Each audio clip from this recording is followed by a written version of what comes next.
ជំរាបសួរពុកម៉ែពុកមីងបងប្អូនបាទឥឡូវ LS យើងឆេះអែមហើយបន្ទាប់ពីយើងបំពាក់ហ្គាសទឹកទៀតណាបងប្អូនបាទយើងរើម៉ាស៊ីនហើយកកមួយណាប៉ុន្តែឥឡូវយើងបំពាក់ហ្គាសទឹកហើយបងប្អូនបាទឥឡូវសកម្មភាពហ្គាសទឹកកំពុងដំណើរការធ្វើការហើយបងប្អូនបាទហើយម៉ាស៊ីនបងប្អូនអើយដូចគេហៅថាហើយកេះមកអញ្ចឹងបងប្អូនបាទអានេះមិននិយាយលេងសើចទេបងប្អូននេះបងប្អូនអ៊ំពុកមីងមើលនេះណាម៉ាស៊ីនប្រឆេះមួយថ្ងៃយូរទៅស្ងាត់ទៅយូរទៅស្ងាត់ទៅឥឡូវមើលនេះមើលទឹកហូរសម៉ាំងឯងបងប្អូនបាទទឹកហូរតាមសម៉ាំងនេះបងប្អូនអែមហ៎បាទហើយដោយសារឡាននេះដោយសារយូរហ្មងបងប្អូនបាទជីងអូនធ្វើអីក៏ត្រូវការមកចតដែរអញ្ចឹងបើសិនជាការងារបើកូនចៅគាត់ធ្វើខ្សែភ្លើងអត់ស្អាតជីងអូនរៀបចំសារថ្មីខ្លួនឯងបាទឥឡូវបងប្អូនមកមើលនេះ detail នឹងការងារជីងអូនធ្វើគេ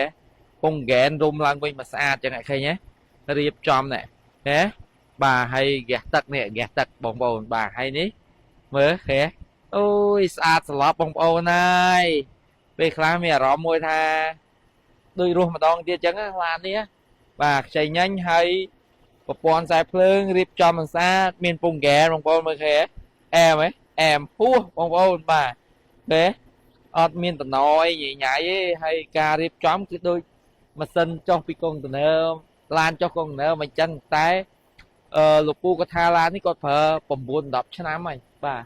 9 10ឆ្នាំស្មើនឹងជីងអូនពេលជីងអូនធ្វើការចូលរៀនជាងហ្នឹងហើយឥឡូវនេះអូយឆេះទៅអត់ដឹងឆេះហ្នឹងពពកណាហើយសម្រាប់បងមានឡានម៉ាស៊ូត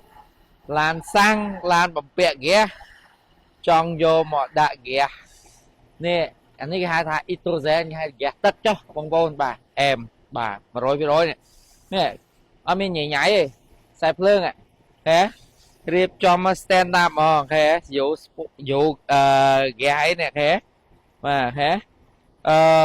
តែលោកពូក៏នៅមានបច្ចេកផុសគាត់ទៀតគាត់នៅដាក់ហ្គាសទៀតបាទហ្គាសគឺ LPG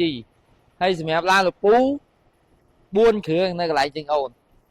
គេជឿជាក់ឲ្យបងគេមកឲ្យជីងអូនឬម៉ាស៊ីនឲ្យជីងអូនរៀបចំខ្សែភ្លើងអីស្រួលបួល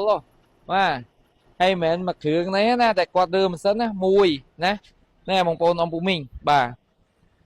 បច្ចេកបន្តិចជាងយប់បច្ចេកនេះនីសាននេះក៏ផលលពូដែរនីសាននេះ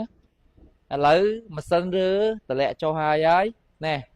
ហើយមួយគ្រឿងនេះក៏ផលលពូដែរដោយសារអីជាងអូនអត់ចេះតែដាក់គ្រឿងចិនឲ្យគេណា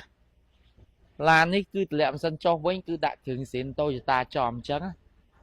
យើងធ្វើអីក៏ដោយឲ្យតែស្មោះត្រង់ហើយឡានមួយគ្រឿងនេះក៏លពូគាត់កាត់ពីជាងអូនមកវិញដែរហើយក៏ត្រៀមបំពាក់ហ្គាសទឹកដែរហើយឡាននេះក៏ដាក់ហ្គាសទឹកឡាននេះក៏ដាក់ហ្គាសទឹកអញ្ចឹងណាបងប្អូនអ៊ំពូមីងបាទធ្វើអីក៏ដោយឲ្យយើងមានទំនុកចិត្តណាអត់ភូតផអត់បោកប្រាស់អ្វីគឺការពិតគឺធ្វើការពិតមើលស្មាននេះ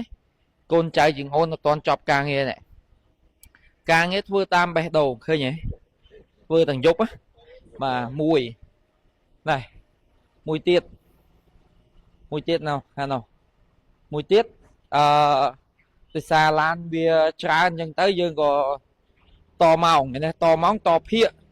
ឡាននេះគឺបញ្ហាដូប៊ូស៊ីម៉ាស៊ីនឆេះញាក់ប៊ូស៊ីម៉ាស៊ីនឆេះញាក់វាឆេះអត់ស្រួលឥឡូវគឺយើងត្រូវការផ្លាស់ប្ដូរប៊ូស៊ីហើយមើលម៉ូប៊ីនឆ្លងបាទអានេះធ្វើទាំងយប់ហើយសម្រាប់ស្រីប្រាក់នេះគឺធ្វើឲ្យងមេជាងឲ្យគាត់សម្រាប់ព្រោះអីហត់នឿយបានម៉ាស៊ីន3ក្នុងពេលតែមួយទៅស្ដីបងម៉ែហត់ទេបងហត់ទេតិចតួចតែសុបាយចិត្តអត់សុបាយចិត្តណែឥឡូវឲ្យគាត់សម្រាប់ណាព្រោះធម្មតាមនុស្សមិនមនុស្សយន្តទេអញ្ចឹងណាអូខេហ្នឹងហើយបាយជំរាបលាបងប្អូនអ៊ំពូមីងបាទ